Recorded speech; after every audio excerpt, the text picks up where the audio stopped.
Hello and welcome, I'm Arumba. Thank you for joining me. Let's play some more of the Teutonic Order in our Suicidal campaign of AI bonuses, which doesn't really feel very suicidal. I don't really think we can call it suicidal anymore. It's really, maybe that was more of a Granada thing, but like, has this campaign felt any different than a normal campaign to you? Because it hasn't really felt any different to me. I think that the core mechanic, like how you determine whether or not you can beat somebody, that hasn't changed. I guess maybe what we're going to see is they're just going to be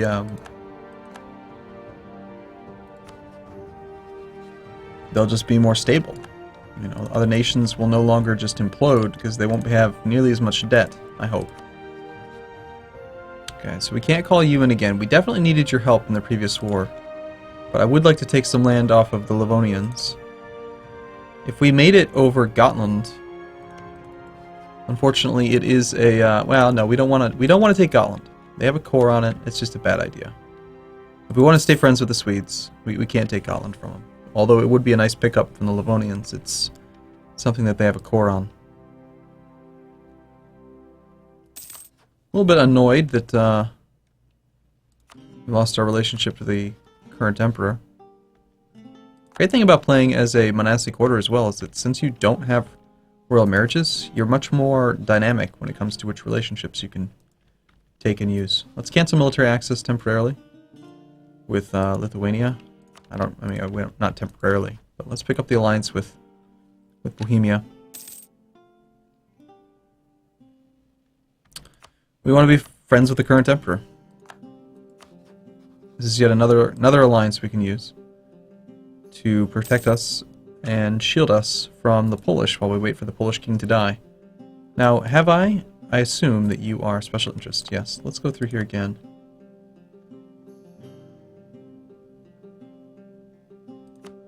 Yeah, we're interested in a few more. Pomeranian separatists will fire at some point, but it's not going to be a big issue. I'm very curious to see if there's a time in this game with these bonuses on where suddenly, like, the AI is just going to be really strong, you know? I mean, France definitely looks terrifying. And we know that France has a ton of income. Well, not the most. No, it is the most. They have the most income.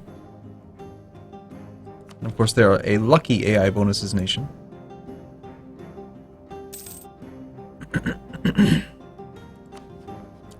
Sweden has declared their war. They're the defender against Magdeburg.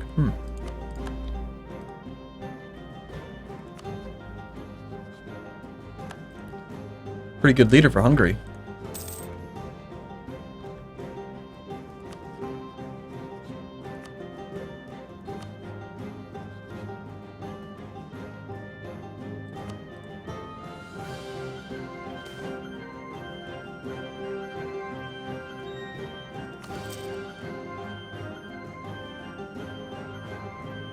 Well, we've stayed under the radar of really anyone, and the only real major threat is Poland, and they are not looking like they're going to attack. Not against our little coalition, our network of friends. Let's see, Poland has how many troops right now?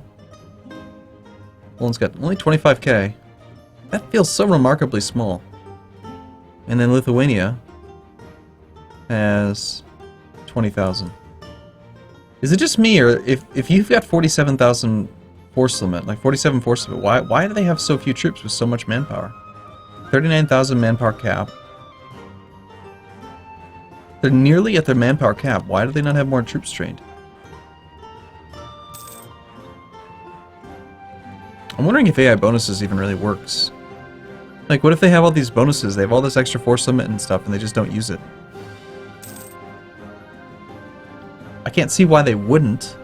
You know, it's not like it's anything special.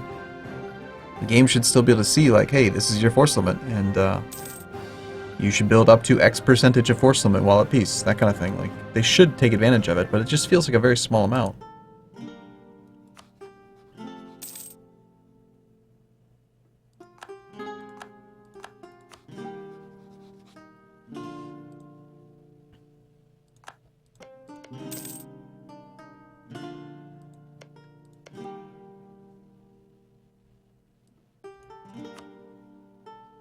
England has declared war on Brittany. And I don't think France has actually taken their land back yet. No. I've noticed that quite often recently as well, that France like just never seems to declare for their cores anymore. I'm not sure why. It's the easiest war they could possibly do. It's such an easy, obvious opening move.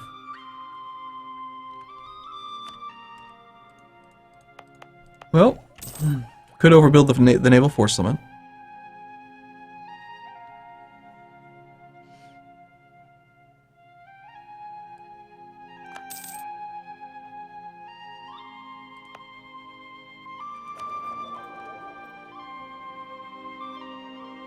I think it's kind of funny that we have the most trade power here, by far. I'm not even really trying. Danzig, 45 trade power. It's pretty good.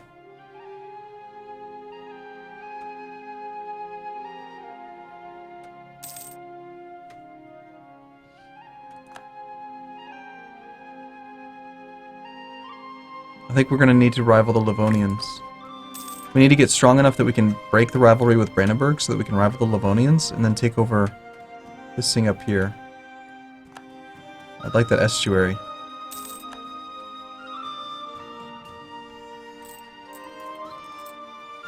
Pomerania has denounced us as a rival. Good.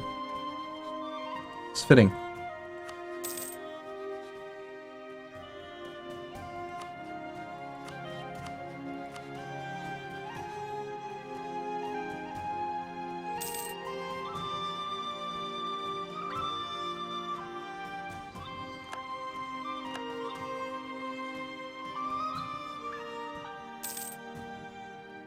Poland is managing to get their prestige back up, but it's still bugged, and I don't think it's going to come back up to 0. So, this is probably the main thing. Wait on this. Attack Poland. If that doesn't work out, then we declare on Pomerania as soon as the truce is up. Once again, we are allied to the existing emperor, current emperor. Looks like Danzig needs a temple.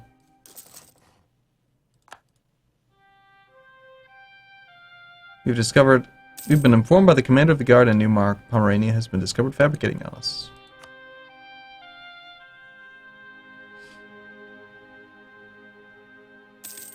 I wonder if I can retroactively add in the AI difficulty. Not talking about the bonuses, because those are definitely active, but like the actual AI difficulty setting.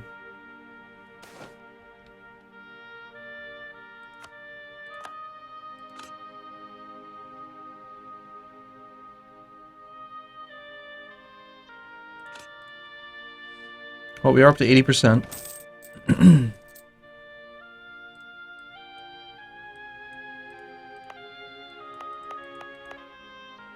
Gotta be prepared. We're pretty good about the army. We're allowed to have 50%. We're doing totally fine. We could actually have a lot more cav.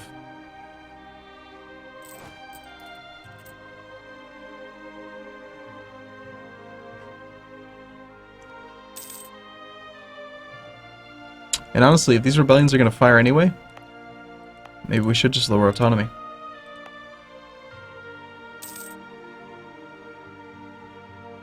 On the other hand, we don't want to have, too much going on. I think maybe one of them for sure is probably worthwhile, but both? I don't know. We'll do one.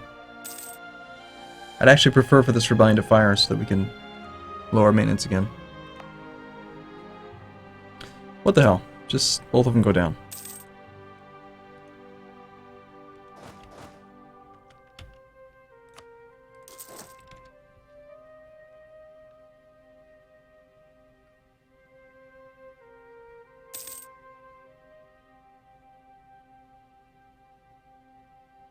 There's no time limit on this achievement, right? Like, we can take the full amount of time. It's going to require quite a lot of conquests. We're going to need to probably go for administrative ideas. If I don't have, like, if Russia doesn't form and Russia doesn't colonize, Do I actually have to conquer all the land to be able to do the achievement?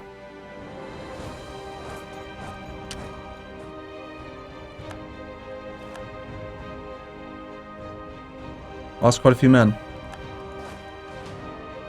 Oh well, it's worth it.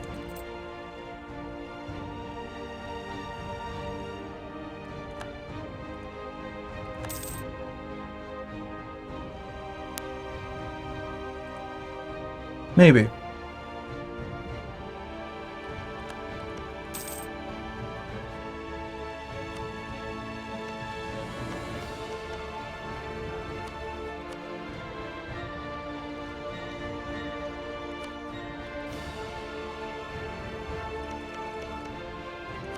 Now we're looking at the Lubick node.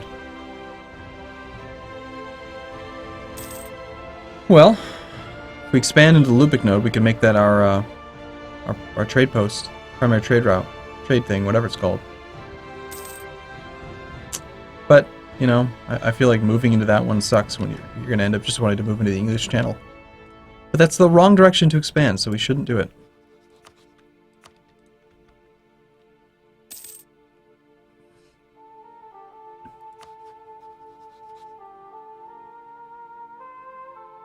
I'm quite glad to see that Poland is not really doing anything. They haven't done anything at all. Wow, look at that. 4.10 improved relations. That means that every month they're actually getting 5 opinion per tick, because it's rounding up to the nearest integer. Denmark has rivaled Scotland. Okay. AI bonuses plus 50%. Luck plus 25%. Peace plus 10%. It's nuts.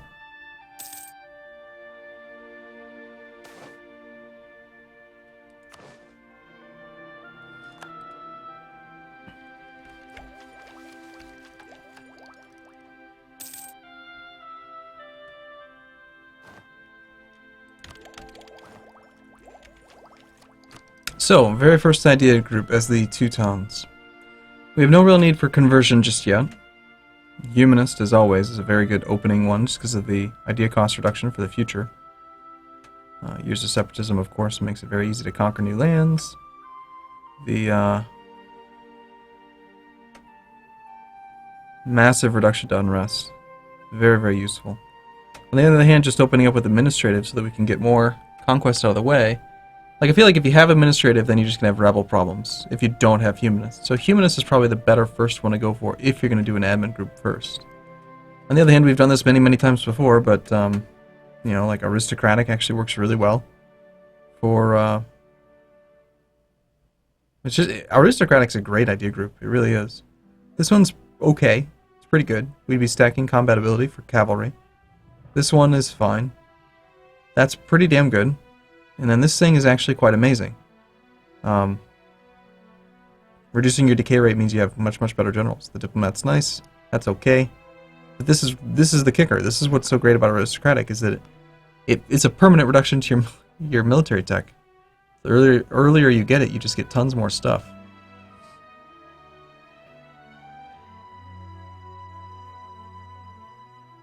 On the other hand, if we go with a diplomatic idea group, we can unlock a diplomatic idea right now.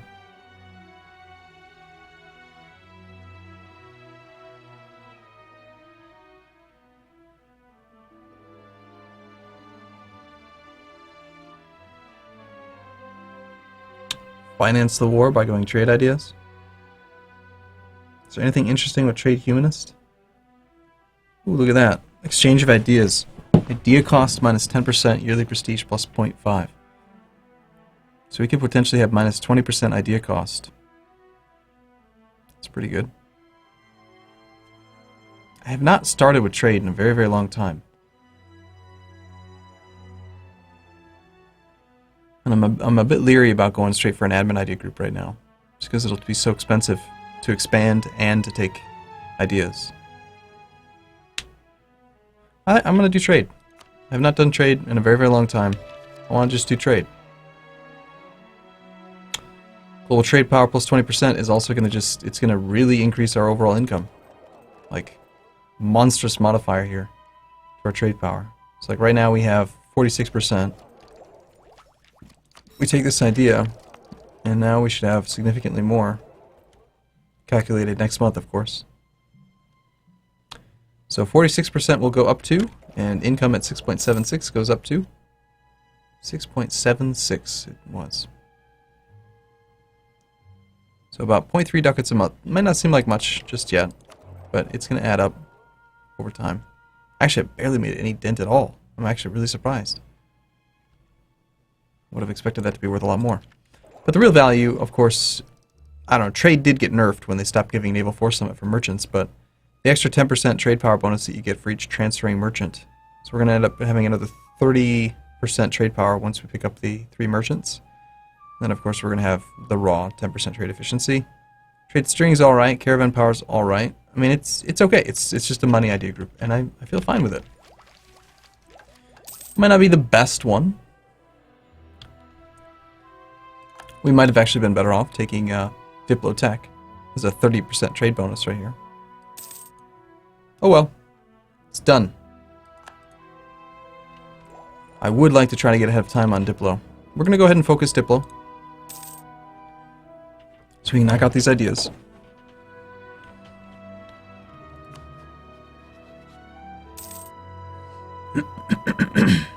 Waiting on Poland to die. We do have adjacencies to Denmark as well, so we could continue to expand over here while he keeps getting beat up. I should probably take this. Granted, Sweden has a claim to it, but not a core.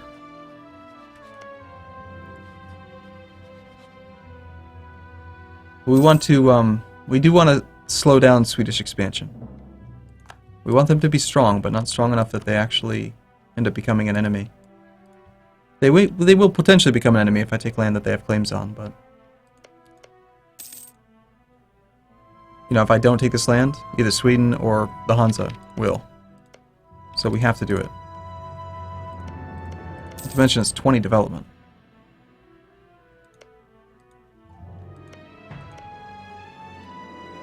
It's got a mothballed fort. Oh, how I would love to land troops there and just declare war on him and just immediately march in and take his mothballed fort.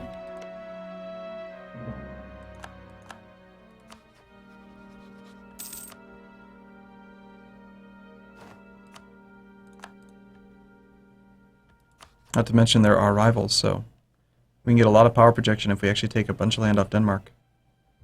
Also, I can't forget about Bornholm. Although, again, the more land we take that Sweden wants, we're going to have a few issues. They desire Danzig. Well, doesn't everyone? Danzig is, after all, fairly amazing. Level 2 trade efficiency guy? Maybe. Could probably afford it. It's an extra monarch point. Look at that. 655. Good lord. And our truce is almost up with Pomerania. April here. Have you changed your alliances at all? No, you haven't. So there's really no excuse for us to just not take advantage of this. We have to attack. Have to keep on expanding. I'd like to get a third claim. I think we take the rest of his land now. Full annexation. It's going to be 19, 24 admin. 24 times 9 points. That's 216. That's nothing, really. We'll have that in no time.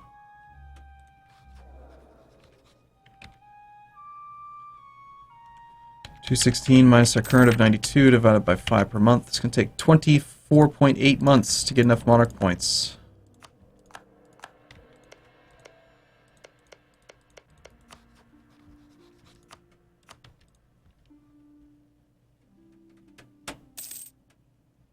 I might soon regret having focused on Diplo. I'm actually wondering if maybe we should go for the war with Denmark first, because if Sweden, yeah, their truce is up in a year. If Sweden declares they're going to take Sealand, we have to go for that, actually. Yeah, no, I can't do that. I've got to go for that right now. We have to hold off on Pomerania. Besides, Denmark has, like, you know, no real allies.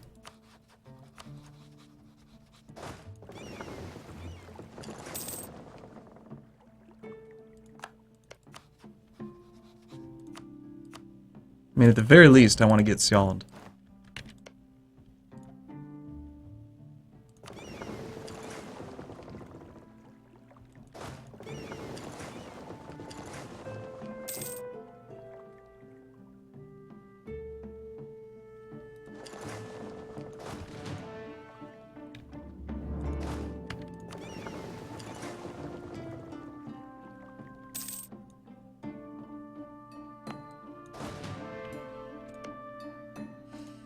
Well, let's see.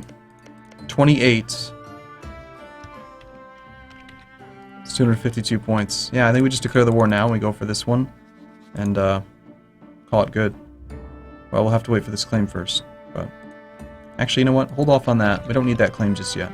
It's going to be years until we can actually do anything with it. Alright, well, let's prepare for this war then. I'm going to raise maintenance. We'll get our navy all together. You know the drill. I don't believe we have to worry about the Danish allies. I think they're quite weak. Very, very exceptionally weak.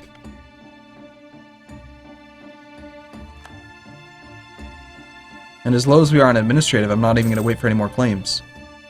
So we have enough. Where is my navy? It's still coming over here. Feels very slow. There it is. Okay, your mothballed fort is great. January the 1st we declare. Did I just see that Muscovy allied the Livonians? That's not ideal.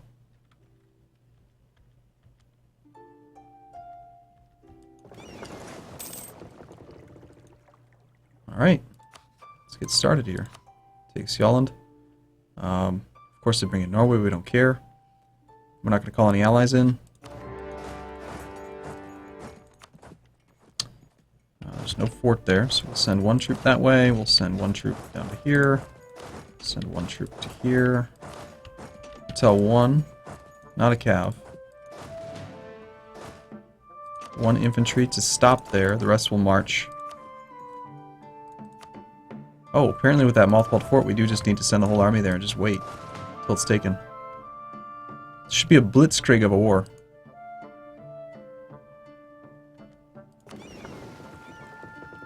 Negative 42% chance, except not really, because there's no garrison. Alright, well I'm going to take a break here, though. I do look forward to seeing you again in the next video. Thank you for watching, everyone. See you soon.